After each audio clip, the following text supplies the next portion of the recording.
3 empires fell in one night. No one forgot, no one forgave.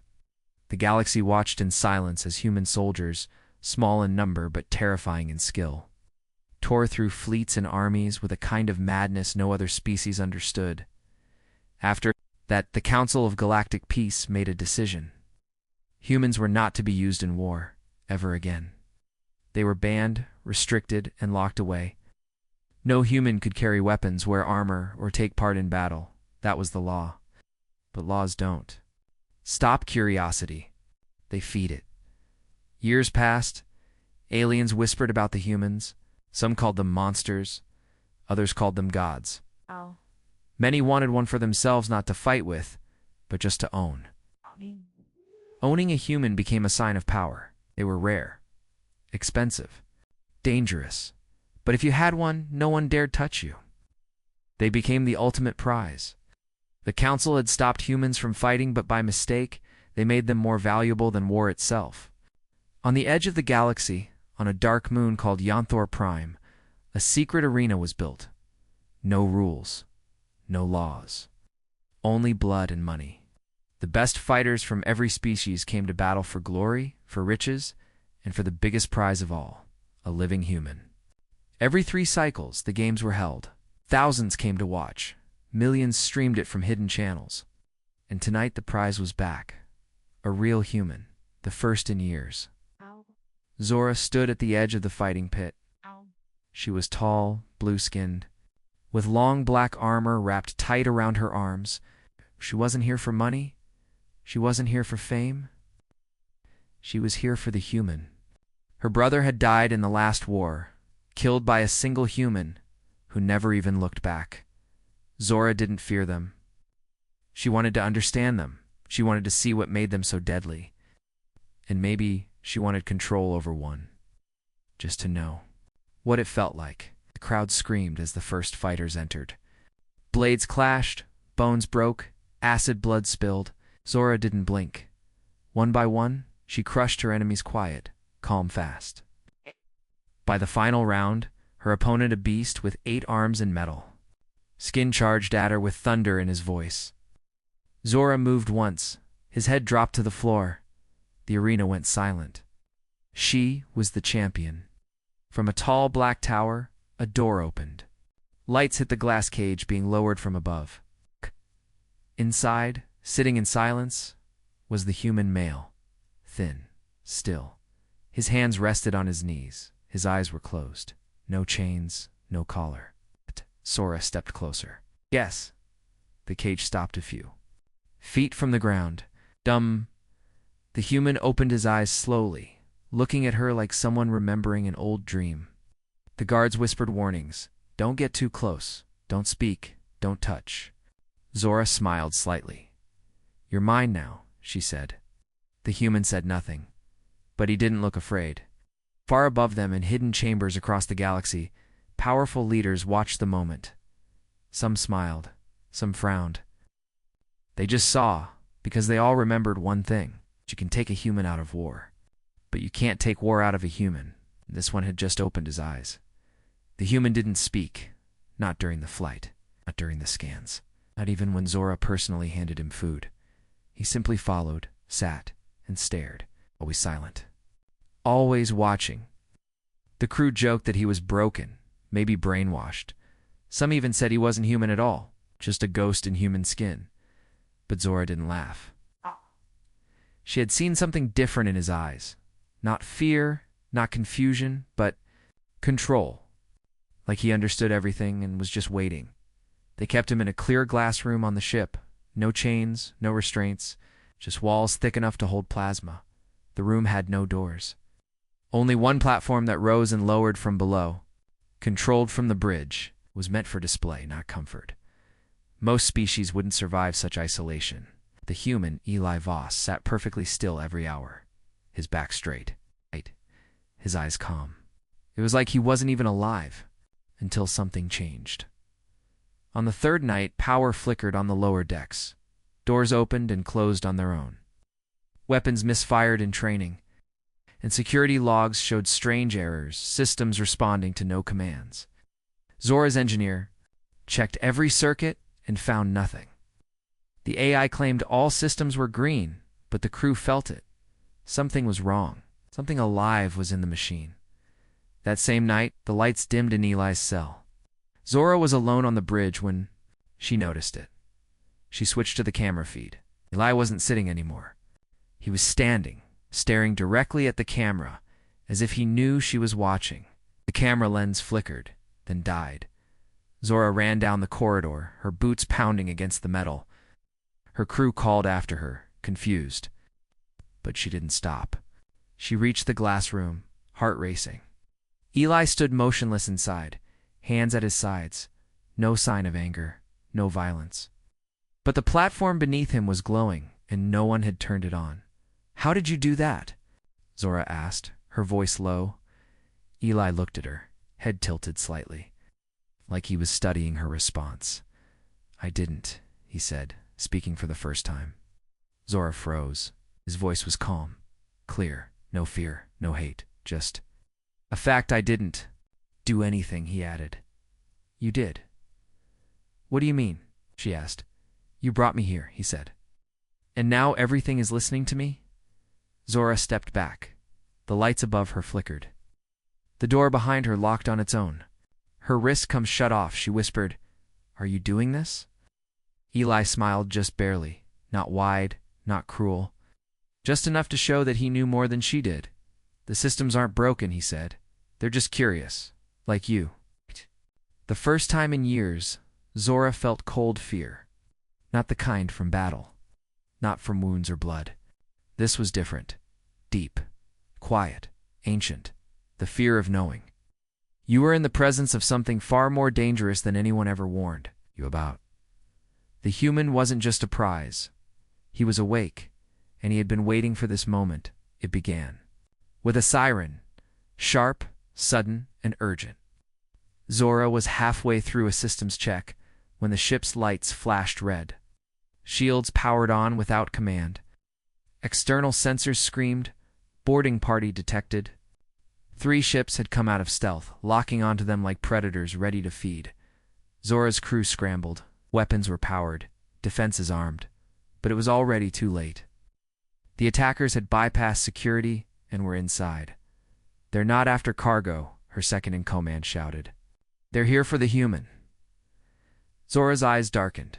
She rushed down the corridor, past frightened officers and flickering lights. Explosions rattled the walls. Metal groaned. Screams echoed from the lower decks. Eli's glass cell still stood, glowing softly, untouched.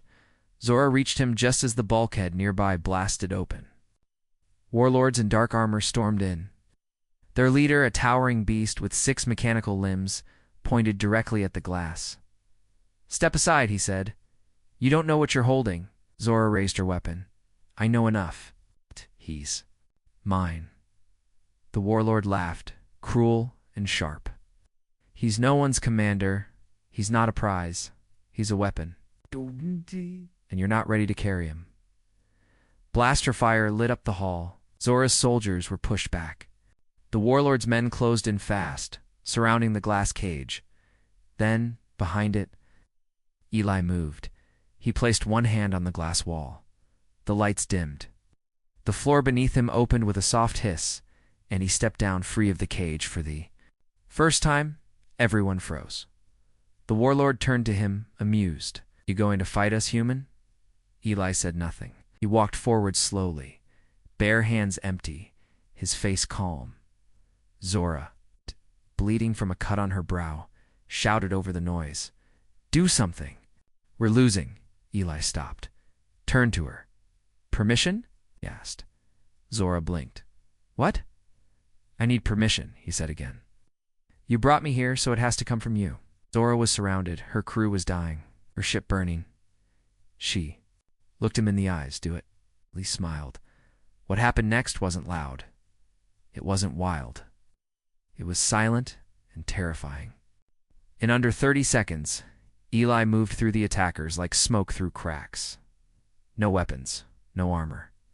Just speed, precision, and something even worse, knowledge. He used the ship's walls, the gravity system, even enemy weapons against them. One by one, they fell. The warlord tried to escape. Eli was already behind him. A quick twist, a low crack, and the fight was over. Zora stood in silence. Her hands trembled. The hallway was covered in broken weapons and still bodies. Not a single sound came from Eli. He walked back toward her, not breathing hard, not smiling. "I didn't kill them," he said softly. "Your ship did. I just asked it nicely." Zora didn't answer. She couldn't. In that moment, she understood what the others had feared. Eli wasn't a man trained. For war, he was designed for it. And now he had permission. Across the galaxy, whispers turned into waves. The footage of Eli's silent battle had leaked, not from Zora's crew, but from the ship itself. The systems recorded every move, every angle, and then shared it. No one knew how. But every corner of the black market now had one name on repeat: Eli Voss, the human who asked for permission before bringing death. In deep orbit above a planet known only as Arena 5, the game masters watched the footage again and again. These weren't politicians or soldiers. They were older, richer, colder. They ran the hidden tournaments that made and broke entire empires. Bloodsport was their business, and they had a rule: no human combatants. Until now. How one of them leaned Forward, reptilian eyes glowing. "He doesn't follow rules. It's exactly what we need." So an offer was sent to Zora's ship, untraceable, elegant, threatening, a chance to enter the Dead Zone Gauntlet, a tournament with no limits. No laws, and one final prize. Anything she wanted. Power.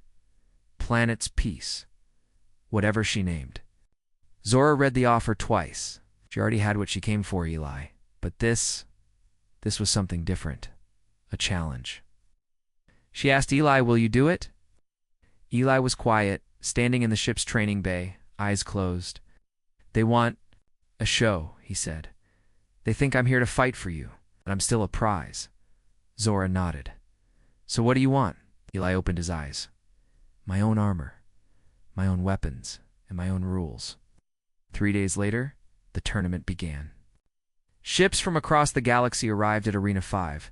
The whole structure floated in deep space, built from broken warships and surrounded by the remains of fleets long gone. Each fight was broadcast in secret channels. out Every warrior had been chosen for cruelty, strength, and fame. And then there was Eli. He stepped into the arena without a helmet, no weapons in his hands, just thin armor of his own design, light, quiet, dark gray, like old Earth shadows. His first opponent was a 4-meter killing machine with claws and bioblades grafted into its arms. The audience roared, expecting a slaughter. Eli didn't move when the beast charged. He didn't flinch when the first blade came down. He stepped aside once. The creature's own weight did the rest. It hit the wall, full speed, cracked bone, screamed, tried to rise. Eli walked toward it and whispered something the cameras couldn't catch. The beast froze. Then it dropped its weapons and crawled out of the arena. The audience fell silent. In the control room, the game master sat frozen. "That wasn't combat," one said. "That was command." Zora watched from the side screen. Her hands were clenched, knuckles white.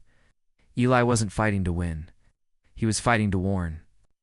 Then, each match after that got stranger. He would walk in unarmed and leave the same way. He fought with the battlefield, triggering traps meant for him to use on others. He hacked drones mid-fight. One time he won just by talking. His fourth victory, the arena systems, went down for 5 minutes. Lights failed. Cameras died. And on every screen, a message appeared, not typed by the organizers. Just 3 words: "I'm awake." The galaxy had watched. The galaxy had bet. And now the galaxy had seen. Eli Voss wasn't just a human. He was a message. And it had only just begun. They came in waves. Warlords, nobles, crime syndicates, even silent messengers from dying empires. They all wanted the same thing, Eli Voss. Not to fight him, not to kill him, but to own him. 1.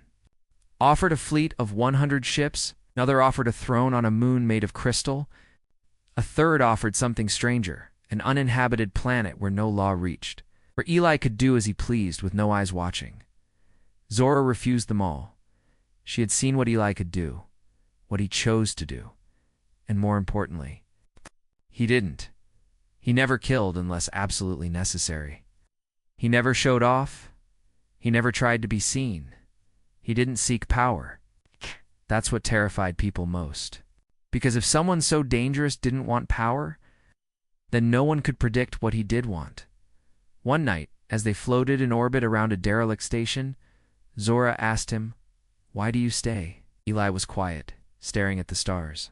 "'Cause they still think I'm a prize. Not a person, not a problem. It's just something to win." She nodded.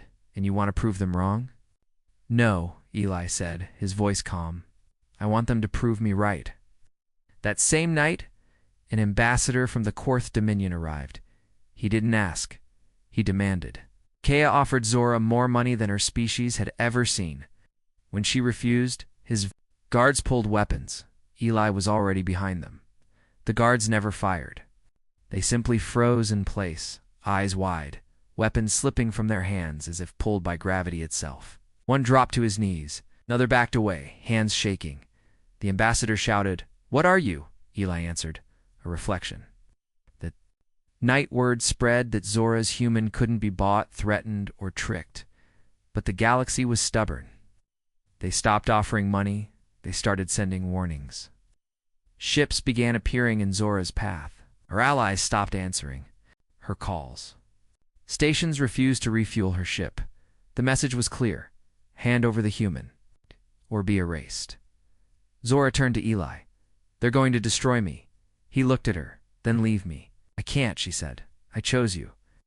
Eli studied her for a long moment, and then he whispered, "Then let's show them what that means." Zora's ship didn't run. It powered up not weapons, but beacons. She sent one message to the galaxy: he doesn't belong to anyone. And if you think otherwise, come prove it.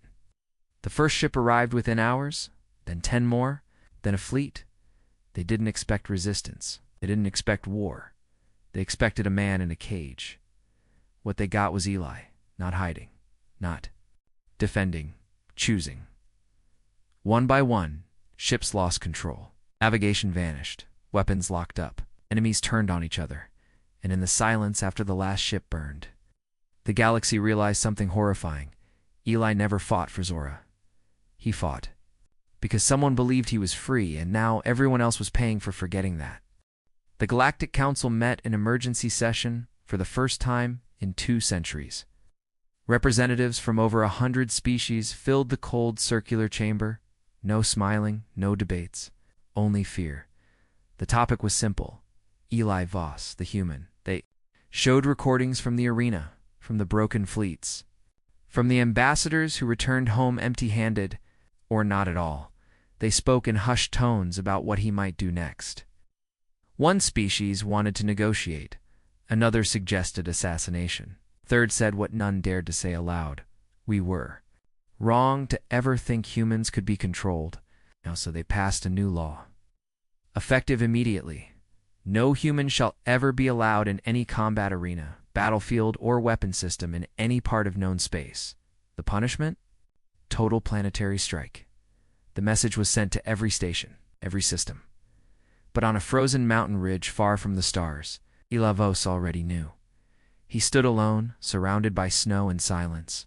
No crew, no ships. Just the cold wind and the rising sun. Zora found him there, breath heavy from the climb. "They banned you again," she said. Eli didn't turn. "Of course they did." "Yes. It's easier to ban a human than to understand one." "They're coming," she added, with everything. Eli finally looked at her, calm, focused. "Good." She stepped closer. "Could run. You could disappear. There are systems out there that don't follow council law." Eli shook his head. "They need to see this through. All the way. They need to believe they can stop a human before they learn they never could." Zora looked up. She could already see the shimmer of incoming fleets. Thousands of ships, sleek, armed, fast. All for one man, I won't leave you, she said. You already didn't, Eli replied. He stepped forward, planting something into the ice. A small metal spike, a signal beacon. It pulsed once, and sent a silent call. Zora watched in confusion. What did you just do? I didn't come alone, Eli said. Across the galaxy, in cages and cells, on rich estates and hidden labs, humans who had once been prizes suddenly stood up. They all heard it. The signal one whispered, He's calling us. Another said, Permission granted. And then they moved. The Council fleet entered the atmosphere of the icy world, scanning for defenses. There were none. Just one man standing on a mountain. They armed weapons. Eli didn't move then. The stars changed. Dozens of ships uncloaked from dark space. They didn't come from Earth. They weren't marked. They were old, stolen, rebuilt, modified, piloted by humans who were once captured, sold, caged, and now free. The Council panicked. Orders flew, retreats shouted, but the sky was already falling. Zora stood beside Eli as the battle began. You planned this, she said.